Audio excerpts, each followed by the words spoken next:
Hi, I'm Fabrice Harari, and for the next hour we're going to talk about data access in WinDev, or WebDev, WinDev Mobile, or this part of the management is available in all three tools. As you can see, we have quite a lot of topics to cover, so I hope you are ready to run. First, we're going to talk about the H commands. Why you should use it and not SQL, what they can do, the H commands in detail, the context management, how to manage a table, how to filter with H filter, how to really use the full power of the composite keys, the management of linked files, and some advanced data access topics. Why should you use H commands and not SQL? In WinDev, you have the possibility to access the files with two different tools. The H commands, which are the original tools native to WinDev, and then the newer SQL access to the files. The SQL access can be done two ways, by using the query editor or by directly coding queries in SQL language. So why use HF when you have the possibility to directly use the query editor, which is supposedly more simple? Well, the query editor by itself is limited, it's often complex to set up, and direct SQL query is often necessary, which means that you need to be a SQL guru. You need to know how to code in SQL, and not everybody can do that easily. Then you have the problem that some SQL functions are just not supported. Some keywords are not supported, imbricated queries are not supported, and so on. So you basically end up for complex cases to code directly in SQL, create your own queries and start them. But the problem is that in SQL the language by itself is different for each base. Of course there's a common ground between them, but the detailed syntax is different if you're using MySQL, Microsoft SQL, Oracle, and so on. So now you're starting to code in a language that is specific to one database. And then you have the problem, how to debug a query. It's nearly impossible, there's no tool for that. The only thing that you can do is write your query, start it, and see if the result is what you expect, or what you think should come out of it. If it's not the case, well, basically what you can do is look at your query for hours and trying to figure out what is going on, or ask on one of the forum and hope that there will be a SQL guru around there telling you, oh no, it's just there, you forgot to do this or that or the other. There's no tool to step by step debug and know what is going on. Then we have the problem of optimization. The first problem is that you don't really know when a query is executed. In fact, when you put object on a window and have this window open, you have all the queries that are to fire all over the place, and it's very difficult to control what is going on when. Then what happens when you have a window with 10 tabs and 20 combos or tables all linked to queries that are doing this, that, the other? Well, you open your window and you wait. You wait for everything to be loaded, and that's it. You also have very little control on how the data access by itself is executed. Of course, you in the query are specifying the sort order, the field that you want to get, and all this kind of thing. But what key is going to be used, how it's going to be used, and you have absolutely no control over that. Which means that, well, if the database engine is optimized for your request, you'll have a fast access. If it's not, you'll have what you have. Another problem is that while a query runs, the user waits and there's no gauge, no display, no interruption. You often have the question coming back in the forums about what do? I want to have something moving for the user to know that it's not stuck somewhere. Well, you have to run that in a secondary thread and have something displayed during this time, like a animated GIF, but again, it's not easy to manage. Then you also have the timeout problem. If you start a query that takes too long to answer you, depending on the database you're using, you're going to end up in a timeout. So what people are doing is that they are running fake queries every n minutes in order for the connection to the database not to be reset. Now let's see with HF command. Where the query editor limited, you have to code by hand step by step. So it's clear that it's more work originally to code this way. But when for direct SQL language, the language is different for each base. If you use HF command, all native access database are supported, which means that you can code in hread first, hread next, have that working on your Hyperfile Classic database or Hyperfile client server, or MySQL with the native access, or Oracle, and you don't have to change your code, only your connection to the base.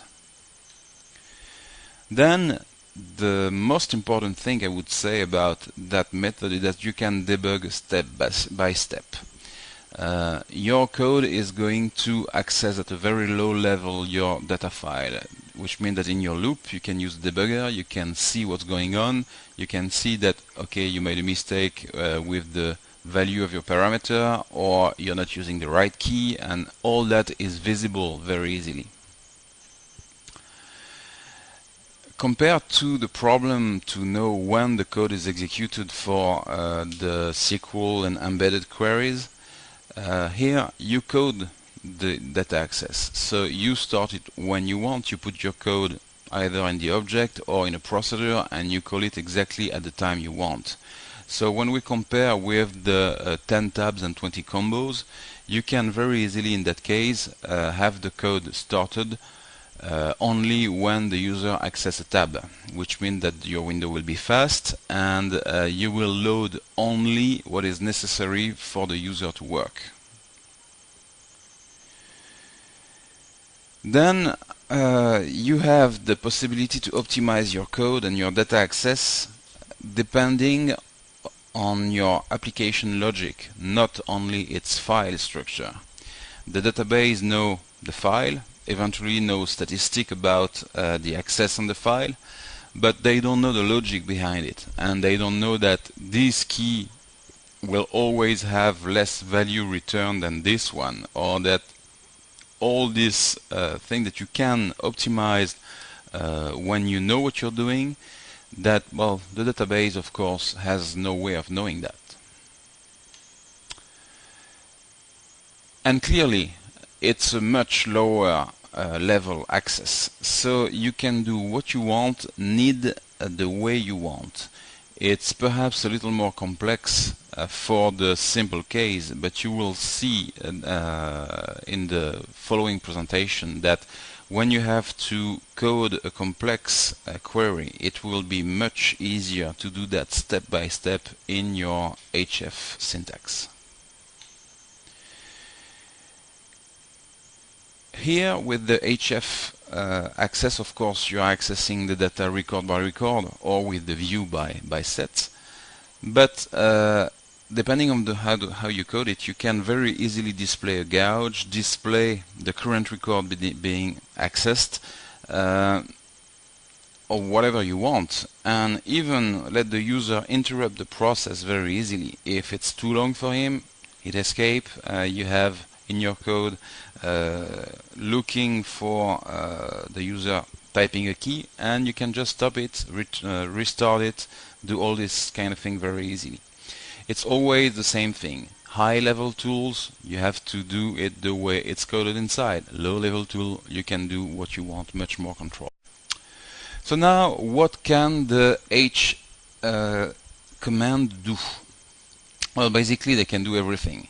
If you look at what's available, you can work on Hyperfile Classic, client server, all database with native access, same code, just you have to change the connection to switch from one database to the next one, which means that if you need more punch, more speed, more power with your database access, well, you just have to change the database and change the connection and you're done. And you can even have a user on HF, other user on Oracle with the same program.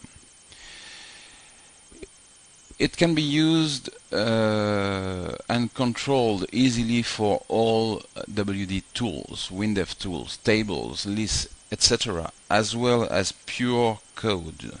So very easy to use everywhere. You can debug your code easily, thing that you cannot do when you're using queries.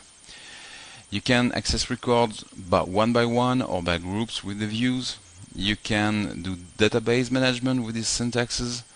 You can work on temporary files, do dynamic file declarations, manage independent context, triggers, alias management, record locking, advanced automatic or manual error management, automatic log and journal, transaction management, replication mechanism, import facilities from Excel by example, live reindexing, stored procedure, and even automatic file structure modification. Don't forget that.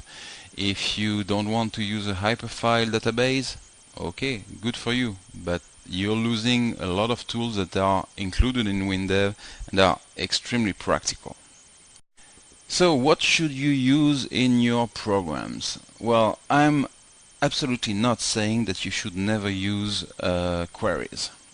It's obviously a very powerful tool, but if you're not a SQL guru, you'll end up having trouble with them as soon as it becomes complex. So my advice, if you're in that case, is don't hesitate to use them when it's a simple case and small data load. You use the embedded queries, you use the query editor, and it's working, or you're directly linked to your file, it's working by itself, there's no problem.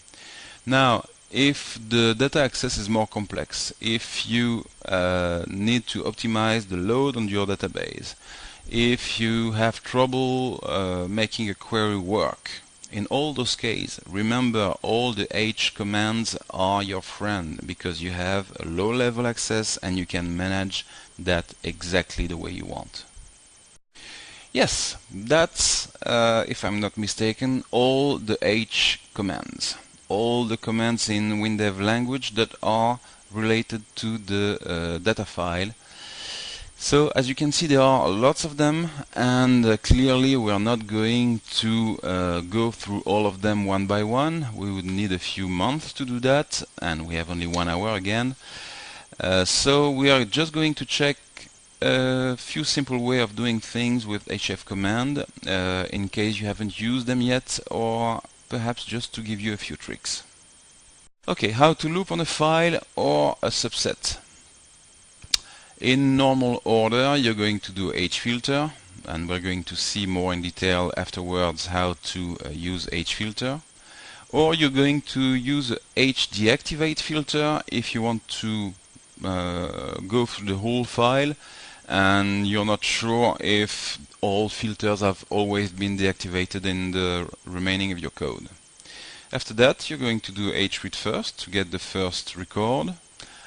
Do a loop on the remaining records by testing if you're not out of the interval you decided to browse. In your loop, you process the record and you ask to read the next one, and that's the end of it. Of course, at the end of your process, don't forget to deactivate your filter And as you can see, I'm doing the thing twice because, well, I try not to forget to deactivate it, but from time to time there's one passing through, so always a H deactivate filter or a filter at the beginning. It's very simple, it's very basic, there's nothing to it. That's the very old syntax. Be careful that there is now a new syntax with the H read first, H read next. Going this way: if H reads first, my file, my key, then. Which means that supposedly if you don't have an error, like H out or something like that, you should have the function return true. Well, I've seen that it's not true. This part of the syntax is not working correctly, so that's why I'm showing you this very old syntax, which is working perfectly well. The new one that they added, well, obviously still not fully debugged. Then if you want to go in reverse, well, it's the same thing, except that you're going to do a H read last when you were doing a H read first, and a H read previous where you are going a H read next. That's all. So go in one direction, go on the other one. You have your key that is defined one way, you go to the other one. It's very easy, two line to change. Now a little trick for the deletion loop, which is a problem that everybody working on H syntax has the first time they are trying to do that. You're going to set up your filter the exact same way to delete just what you want to. Do a H read first to get your first record, do your loop with the H out absolutely the same way. Delete your record, and then the immediate way of doing it, the first thing you think to do is to do the same thing that for a normal loop, do a H read next. If you do that, due to the fact that the indexes are organized in a binary tree and that you just deleted the node you were pointing to, you're going to skip one record on 2. So instead of doing that, in your loop you do again a H read first, because the second record of the file has now become the first one because you just deleted the one that was the first before. So just remember that there's a trick for the deletion loop. It's not a big deal, just have to know it. The first time when you don't know it and you look for it, it takes quite some time to figure out. Then we're going to look at some more complex code. When you want to access multiple files, so one main file and a linked record, by example, you want to access all the contacts that are linked to a set of companies or all the lines of an invoice and all this kind of thing, you're going to do basically the same thing that you were doing before. As you can see, there is a simple method where you do your filter, your H read first, your H out, and while in the previous screen I was telling you do the processing of your record there, well, here the processing of your record is going to be the secondary process doing the same thing on the link record. Okay, you're going to do the same way, H filter on the secondary file, get your records and do what you have to do with them, put them in a table, whatever. And then you're going to do H read next on the main file. So the loop is exactly the same. So there are a few problems. First, it's not optimized. When you do that, for each record of the main file, you have to read the secondary records, which means that your hard drive is going to melt if you do that for a very long time, because, well, the two files obviously are not stored on the same place on the hard drive, and data access is going to be main file, secondary file, main file, secondary file, and so on. And the head of the hard drive is going to do the exact same thing, jump from one place of the hard drive to the other. So it's clearly not optimized at a low level access. Then there's a problem that is even more a concern for us, is that it just doesn't work, or really not easily, when the linked records are on the same file. If, by example, you want to get all the contacts in your files with the contact they are linked to in order to build a hierarchical tree or whatever the reason. Well, if you change the filter and the pointer in the main file when you're accessing it for the secondary record, obviously you're going to end up with a very sketchy data access. So there is an optimized or universal method to do this data access.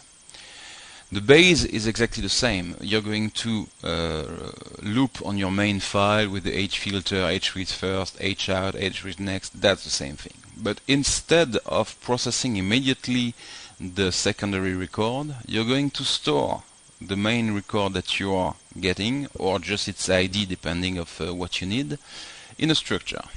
It can be a memory zone, it can be a list of objects, depends of what you like to use.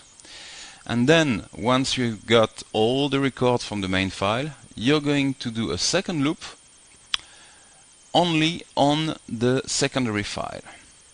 So here, depending if you have to get several records for each main one or only one, you're going to do the same way a hfilter and a hread first next loop for each record that you are reading from your memory structure, or you're going just to do a hread seek for the link record.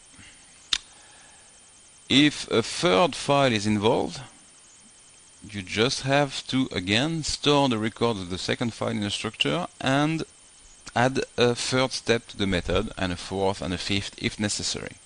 So with that way of working, it's optimized for the physical data access. Each file is processed in sequence. One file, the main file first, then we're going to the secondary file, and the hard drive then can cache data in memory in advance. The drive head doesn't have to jump all over the place to find data. And just if you want to have fun, write something like that with the first method and the second method for the same files, and run the process for 20 seconds on each, and listen to your hard drive. You're going to hear really a totally different noise, and you're going to understand really what I mean by optimization at a low level, hard level. Also, this method works in all cases, as you can see. Even if the second file is the same than the first one, you don't care, because you are only browsing one file at a time. So there's no limitation on the number of jump that you can do this way. This allows to manage all kinds of crazy tricks. You know, when your customer tells you, yes, it's very simple data access, you just need to access this, or perhaps also that, and in that case, and so on. You all heard that from a customer, generally not all at the same time, of course, otherwise you could code it correctly from the first time, but one step after the other. And when you have to modify a query to accommodate all this kind of crazy addition, it's sometimes very difficult. Here, well, you add a step, you add a case, you add a test, and you're good to go. This is obviously my method of choice, and I'm doing it using a memory zone that is encapsulated in a memory zone management object. This class, memory zone management, is available freely on my website. Now let's talk about context. Context. Hyperfile syntax lets you set up independent context for each window or not. So what is a context? Basically, a context, it's the fact that the system is able to keep for you the content of the file buffer, the pointer on the record on which you are in that window, and everything that goes with it. Which means that if you have a table and your user do some browsing on the table, and you have a form open at the same time, well, doesn't change the record your form is on. When you're going to do a hmodify, you will still be on that record. It means also that you can open as many forms on the same file as you want, because, well, each one of them is going to point steadily on its own record, and you don't have to manage the fact that during this time the pointer could change, so you have to reload it, and that's not necessary anymore. You can also have several windows showing tables, extracting different data sets from the same file. Several company windows with the company by state or whatever you want. So all this means that you can browse in the table, go to the next one, browse to the table, and you don't have any problem. Before we had this independent context, that was a big problem because you couldn't do that. You had to manage the context yourself, and it could be quite a pain. Okay, let's talk about the management of a table. And first, why did I choose a table to talk about data access? Well, because a table can be used for many things, of course, but also because, well, I had to make a choice, and of course I could have chosen a list, but it's less complex than a table. It could be a looper, which basically is a table displayed in a different way. It could be a combo, but a combo can also display a table, as a choice. So it's a complex tool, and I wanted to talk a little about it because, well, you have many things to say about that. A table can be linked to a file directly. Without a query, you just say it's linked to that file. You can even display a secondary record from the secondary files just by saying, okay, it's a multi-file table, so go there, use that link, display the name of the contact and not its ID, and so on. When it's linked to a file, you can sort this table on multiple columns just by using composite key on these columns. So when it's linked to a file, it's a very simple tool. It's very powerful because you can display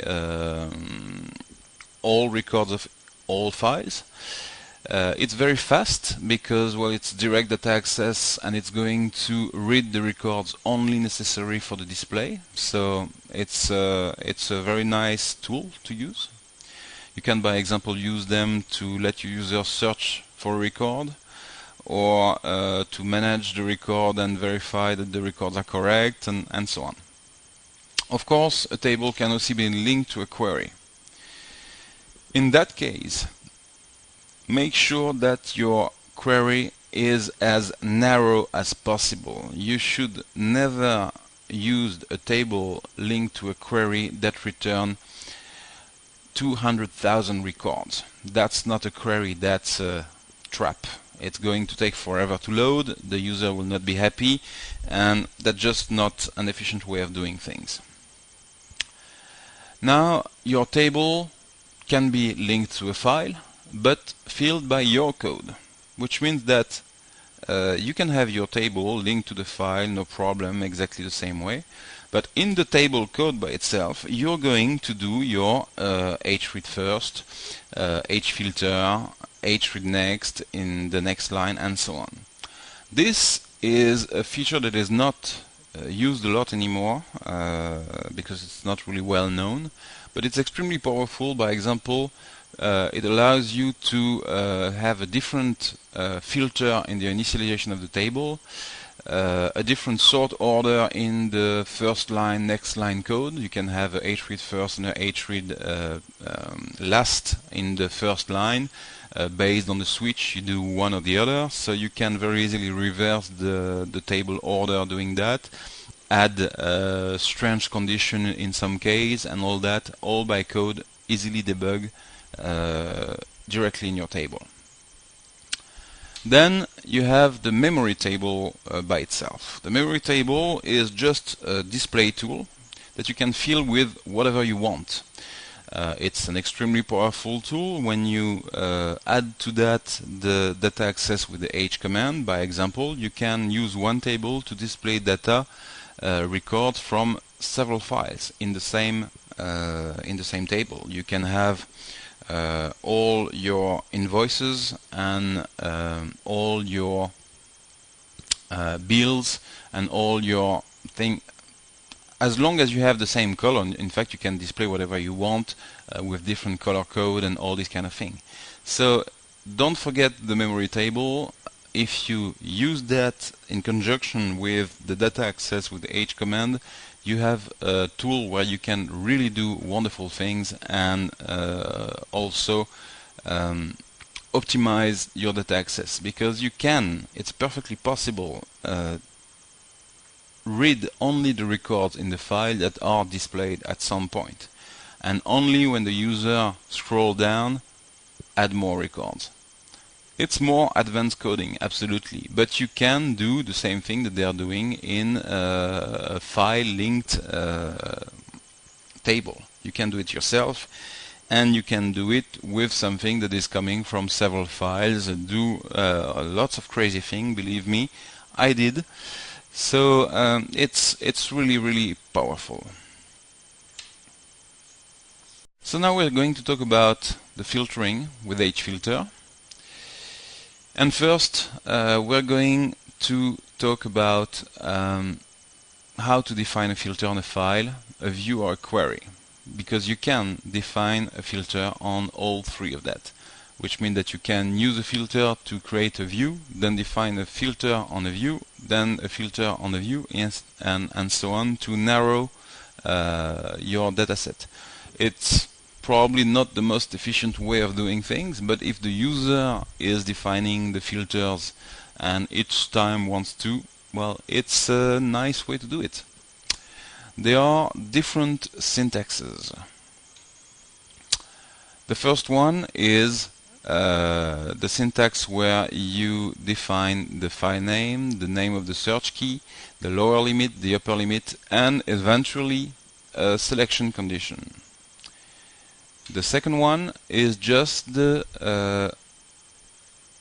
file name and the selection condition. When you do that, you let the HFDLL, the HF engine, choose which key is the most optimized for the access. So again, you're going in the direction of the queries, and you're losing some of the advantage of the H syntax. You can of course do that. It's probably easier to understand, but it's not the most efficient way of accessing data.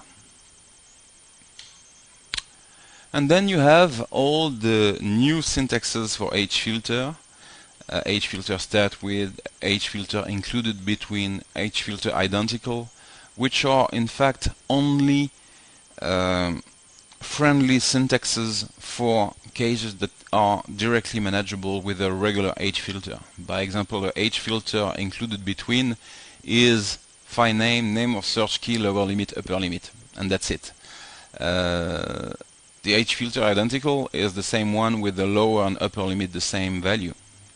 And start with is just using the beginning of the value for the lower limit and upper limit. So it's really only a way to have a filter set more easily, but it's in fact doing the exact same thing.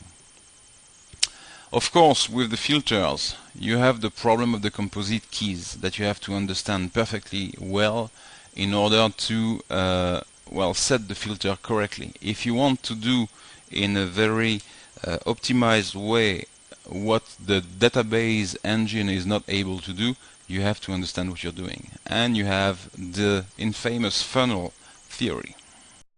The composite keys are available for nearly all types of fields. This means that you can create a composite key on a numeric plus a text plus a checkbox, or two checkboxes and one text field, and so on and so forth. Basically all type of fields except perhaps for the blobs, the memo fields, are available for the composite keys. They are extremely powerful. Use the composite key as much as you can. That's the real secret to fast data access. When you have conditions that are on on several fields, what you need to have that perform as fast as possible is a composite key. It's extremely useful for data access optimization, even if you don't use HF command. If you're using a query, the query relies on keys to go fast. And when you use queries with multiple conditions, very often they rely on having a composite key just designed for that query. Of course, the design of the composite key that you're going to need depends on your data access needs. And remember one thing, if at some point you need a composite key and also a simple key that is the beginning of the composite key, you can remove the simple key. You will need only the composite key to do both. And that will speed up your writing in the file, because the more key you add to a file, the more time it takes, obviously, to write all the indexes each time you are writing a record.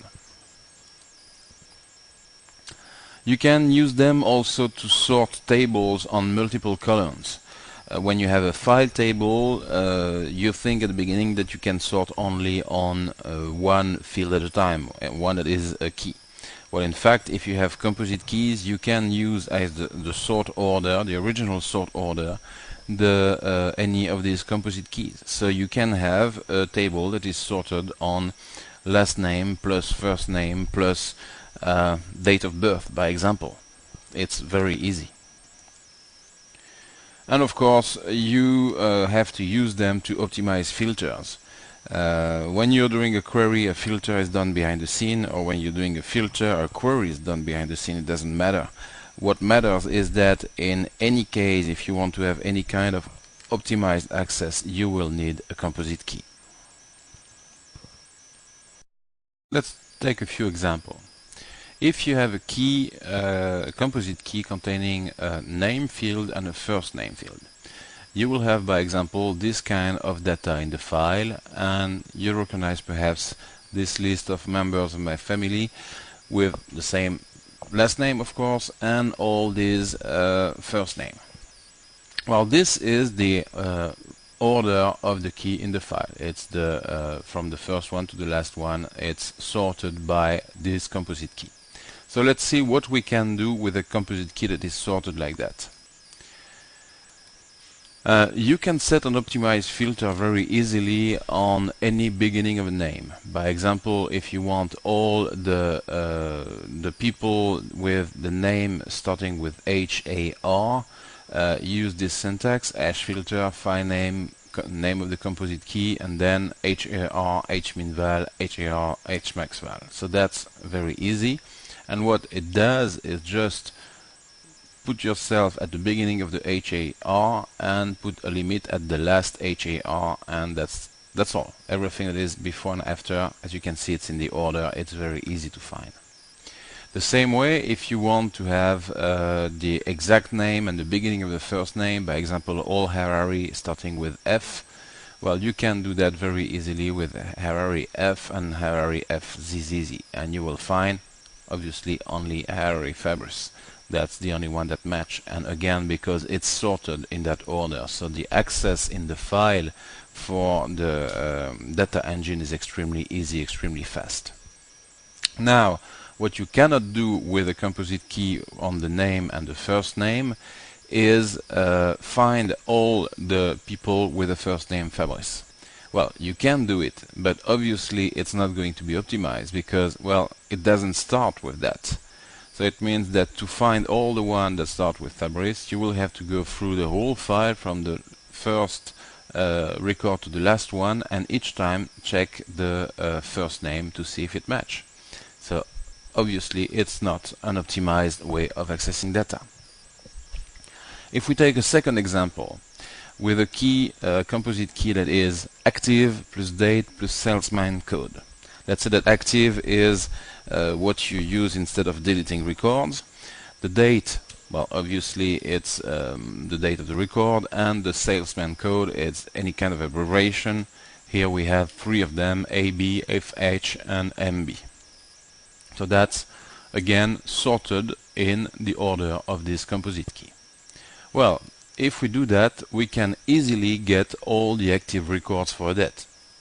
Active records mean that the active is true, it's a boolean, so it's 0 or 1 in the file. So you set your filter with the first part of the key at true, the second part of the key at the date that you're interested in. In that case, it would be the 9th of November 2007, and hminval, hmaxval. And because it's sorted exactly by that, all the true first here, then all the 8th of November, then 9th of November, you will find that 9th of November start here, and that you will get all the record for that date. So it's very easy for the data engine to access this information fast because it is sorted by that composite key. Another example of an access that would be optimized would be if you want to have all active record for a date and a salesman. So if you want to have for that same date only the record for FH, again it's going to be through this date FH through the same date FH, and it will find only this one, and it will be extremely fast to access because, well, again, it's sorted by false or true first, so all the true are together, then by date, so all the 9th of November 2007 are together, and then you have all the records.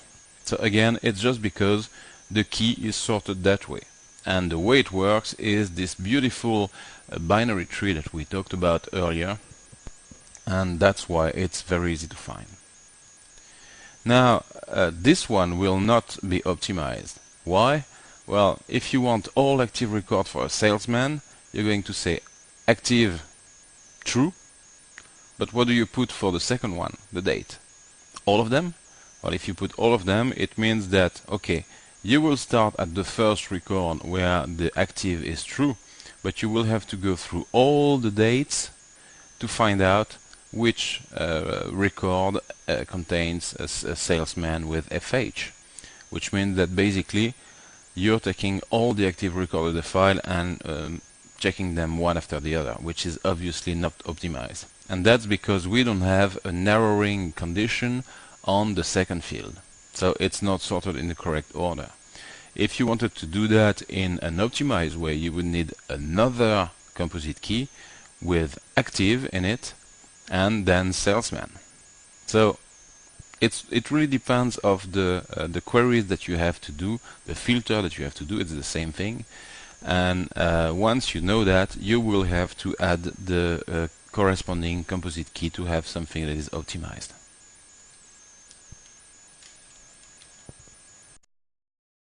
So what do we know now about the composite keys? Well, data access is going to be optimized when your condition is using equal on the first part of the key and between on the second part. Equal active and between the 7th and the 9th. That is going to be an optimized key, an optimized access if your key is active and date. It's not going to be optimized at all when you are doing a between condition on the first part and an equal on the second. If you have date and active, by example, and you do between January and March first and then equal active, then you have to go through all the record between January and March and check all of them to see if the second one is active or not. Obviously, it's not optimized. Your composite key should be in the other direction. Now, there are a few conditions that you can use alone on by themselves in the condition and in a query, and you can hope for good performance if you have keys, of course. And these conditions are equal, greater than, less than, starts with, is between. Why? Well, because there are conditions that will be able to access in the tree starting somewhere, and then all the records following will be the answer up to some point. There will be no jumping through record to find the next one. Equal, obviously, you find the first one on that key with that value, and all the one following till when it changes, of course, are one that are working for you. Greater than, same thing. You just start at that point and you take all record after. Less than, exactly the same way, and so on. So all these conditions are optimized for an access through this binary tree to get all your record. They are sorted through on that key, and that's why it's easy to find. Remember also that when you are building a condition on a composite key, you always need the structure operator on the first part of the key to narrow the target. So if you have an equal and a between, the equal first. If you have and so on. So by the equal first, I do not mean that in the query you have to put that condition first. I mean that in the composite key you have to have the field on which you want to apply that condition first. Each time you're able to narrow the target of your data access, you're increasing the speed.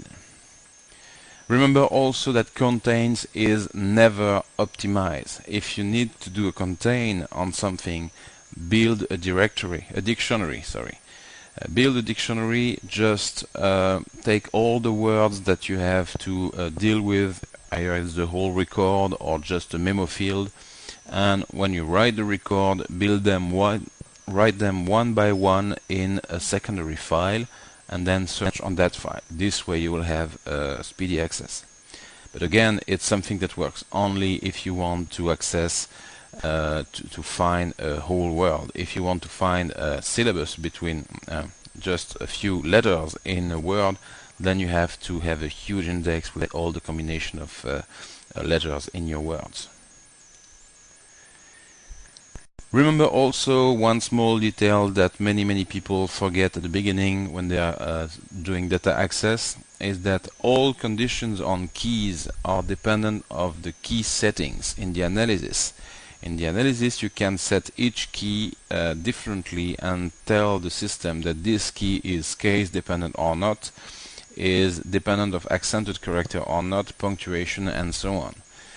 The result of that is that if you're saying that punctuation are not taken into account for a key, it means that hierarchy and space hierarchy will be at the same place in the sort order and will be found the same way. Now, if punctuation is kept in the key, there will be at two different places in the file.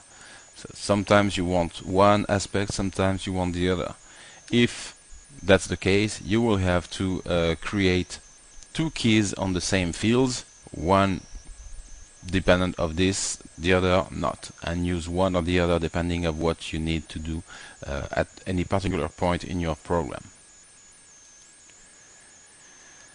One thing that you also have to remember all the time, when you are testing with one user on the current machine, data access should always be very fast. You are in the most optimized case. You are alone on the file. There's nobody else to dispute the locking of record or anything like that on the file, which means that your data access can basically monopolize the file and deal with it the way you want. That's the most optimized data access that you will ever get. So if in this condition it's already slow, you made a mistake somewhere. It will be slower when you have 40 people accessing the database than it will be during your test when you're alone. So first, try to test in real case with several people accessing the data at the same time, and for that use automated system doing tests while you are accessing the data, or at least open several times your program, one in executable mode and one in test mode, and access the data in several ways in order to be in more real thing condition. And second, thing optimization from the start.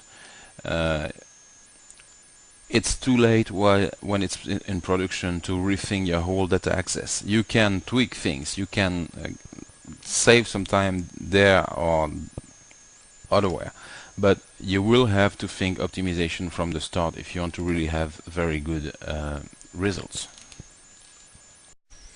Linking file is logical for all applications. By example, when you manage the companies you are working with, and for each company the link contact, you will link these two files in your analysis, most of the time at least. The good thing with that is that the embedded rules in the analysis are solving the problem of deletion and modification. You will not be allowed to modify the unique key if this and that. And by example, if you delete a company, all the link contact will be deleted too. Of course, more and more developers are not deleting anything, just checking an inactive checkbox, but that's another problem. It's absolutely normal to link files together. But it's also a big problem for all applications, and a problem that many people don't realize the complexity and start to code for it before thinking on how they're going to code for it. The main remaining problem with linking file is your UI workflow design. That's a very big name, huh? Well, when you create a company, let's take this example again, and you have linked contact to a company, which is clearly something absolutely normal, usual, nothing to it. Well, in the form, of course, you want to also be able to have all the linked contact. In your company form, you want to have somewhere in the bottom of the form, in a tab, anywhere, you want to have all the link contact. But when do you create them?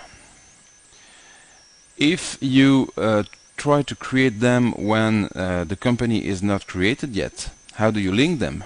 Because the analysis will not let you create contact without the corresponding company. So it means that when you're creating the company, you cannot create a contact.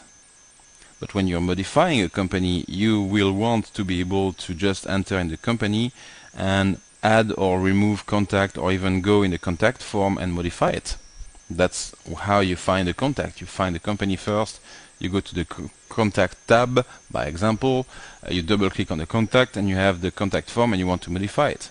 Okay, so in the form itself you have the contact list. So it means that in the creation you cannot create the contact, but in the form you have this area, this space reserved for the contact list. So obviously there's a problem between what you can do easily and what the user expects to be able to do. The management of links is always a balance between an easy workflow and an easy coding. Once again, it's you or the user. So let's have a look at the different solutions that are possible in a case like that. The first easy solution is that you will not allow the creation of a linked record for as long as the main one is not written on disk. In our example of company and contact, it means that you can create the company form, but as long as you don't save the company, you are not allowed to create any contact. Okay, in the real life, what does that to the user? Well, he's in the company entering all the information. Of course, if he's entering information about the company, it means that he had a contact with that company and he talked to somebody. So you want to enter the somebody too. Can't. Has to do a save first, and generally the save is going to close the form. So I'm going to save, close the form, re-enter the company in the company, and then do the contact. Obviously it's a very bad workflow. They're going to say, this guy are really not doing something practical. The second possibility is to allow the creation of the contact in the creation of the company. But to do that, obviously, physically, you need to have already a company record written on disk in the company file. So you're going to create it automatically as soon as the user tries to create a contact. You're going to save the record without asking anything, save the company record, but you're going to save it as temporary. You're going to put a flag in it, a binary saying temporary yes, no, and you will not, in that case, do any control, even if the company name is not entered, if not even all the things that you would control and enforce if the user click on save, you will not control anything, just save it and let then the contact be created and linked to the company. That solves the problem of the workflow, but creates a whole new set of problems. The first one is that now you have a company record with possibly anything in it, things that does not make that record a valid company record. So it means that you cannot manage this company with all the other one in all the other process. You don't want a company with no name, by example, to appear in the list of company on somebody else's PC. Worse, if you said in your analysis that your company name is a unique key, then you can have several people doing that and creating company with empty name, so with the same name, and that's not possible. So either you forget about unique keys, you cannot have any unique key in a record, which can be a choice, but it's not always easy.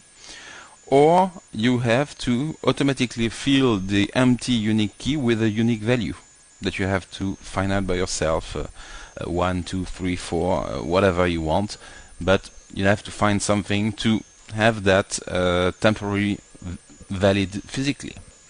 And then, of course, you don't want that to appear also on somebody else's PC or even yours. So it means that you have to filter all these temporary records. There shouldn't be a lot of them at any point, but you still need to filter them out in every query that you're doing on the file. And of course, it means that you have to never forget about it each time you design a query, and also that obviously it's going to complicate the keys. Now you have to have this flag in all the keys, and to complicate a query, to complicate everything. That's already a big problem. A third solution is to use transaction to allow temporary writing of the main record, even if all mandatory fields are not entered yet, and roll back the transaction if the user cancels. So that's in fact not a very separate solution than the previous one. It's more of a complement of the previous one, because it doesn't solve the problem that the record is incomplete, so you still have the problem of the unique keys if you have any, and visible in that state by other user. You can accept the fact that there will be incomplete information in your database, and perhaps you should accept that, because clearly in the real world you will at some point have this kind of problem. But still it's not a pretty state, and you can end up with record with clearly nearly nothing in it, and people asking you, why do you allow a record with no company name to be entered? That's not normal. So you still have the problem to combine that with the flags to set recorded temporary and all that. Only with the transaction you can easily delete all that if the user cancels and doesn't save the company at the end. Then you have also the possibility to use a sandbox. How do you do that? Well, all the secondary records that you want to save, when the main record is not created, and here we're talking about, okay, we are allowing the user to go in the contact and add contact, only we are not going to save them. They are written in memory, in object, structure, arrays, whatever you want them. And it's only when the user comes back to the company form and save the company record that you will use the information that is in your array of objects, or however you want to save this information, and at that point only you will write all the secondary record. Of course, this solution works fine. It's perfectly possible. There are a few cons to that solution, First, you need to have a good knowledge of object development if you want to implement something like that in cleanly. If you try to do that in procedural, it's going to get messy quite fast, I'm afraid.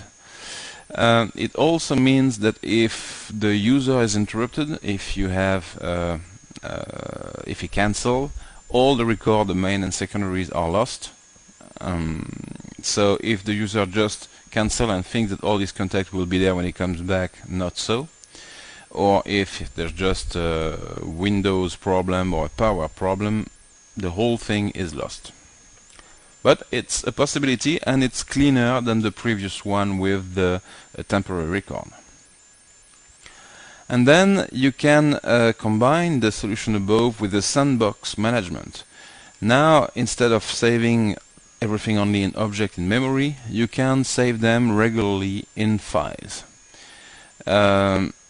Which means that it works the exact same way, except on disk instead of memory.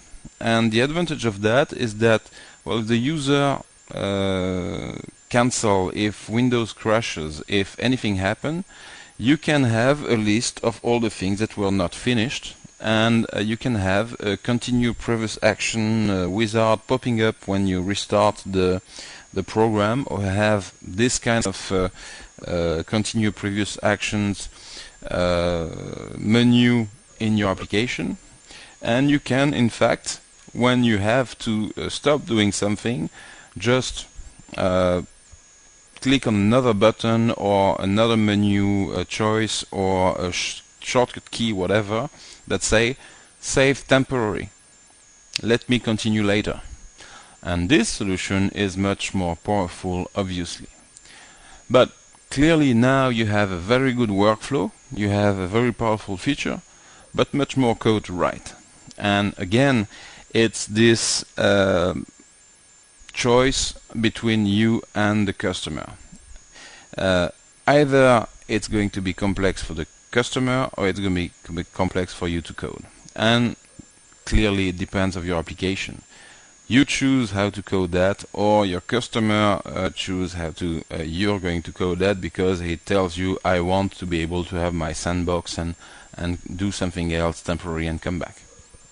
So as you can see, linking between files is something that you will have to deal with, and that is much more complex than what you think when you start coding this kind of thing.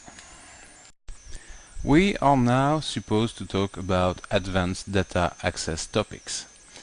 And when I saw that on my list, I wondered, what is an advanced data access topic? And after thinking about it, I decided that it was the philosophical moment. So we're going to talk about a few philosophical aspects of advanced data access. Regularly you have that question coming back on forums. What is the best database choice? Clearly there is absolutely no answer to that question. Why? Because it depends. It depends of what you have to do, it depends of your requirement list, it depends of the kind of query you're going to use, it's going to depend of the volume of data, and so on and so forth. There are many factors that influence the choice of a database, and clearly there is no way to say this one is the best database choice.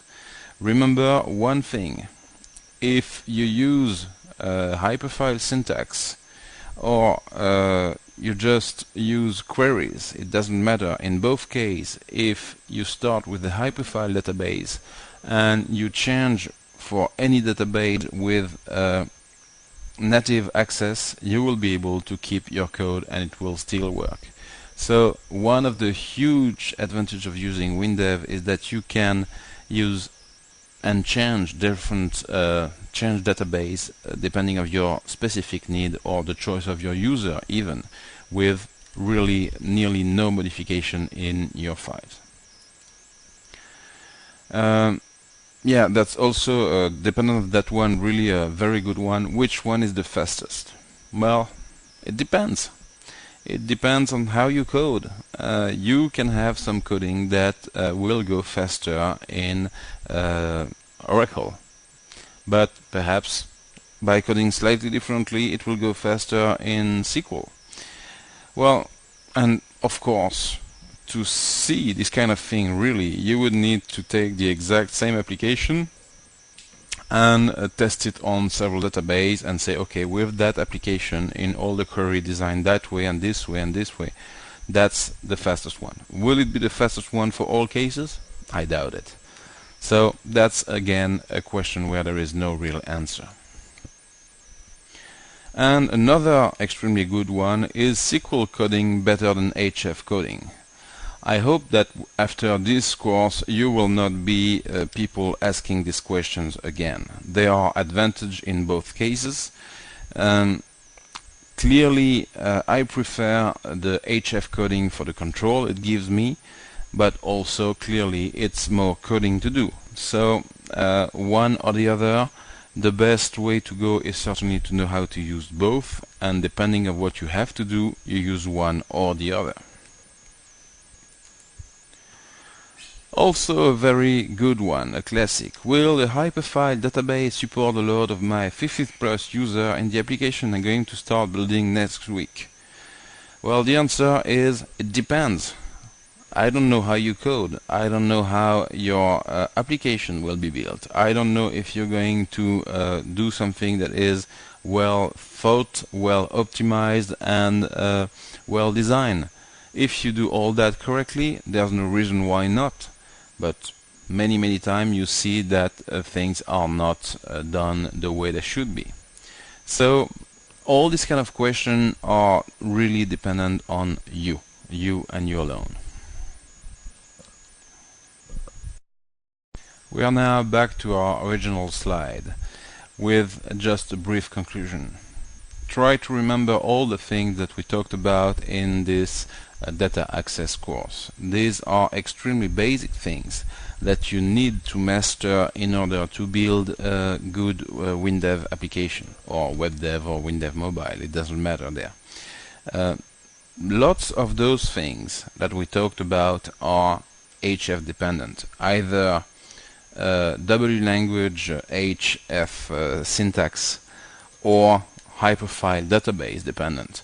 But also lots of those things are not. They are true whatever data access you choose to use, like the composite key, how to use them, and all this kind of thing.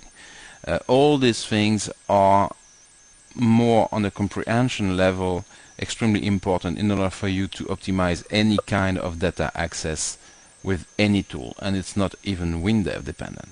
So try to always remember those things. They are basic things that will help you tremendously in the years to come.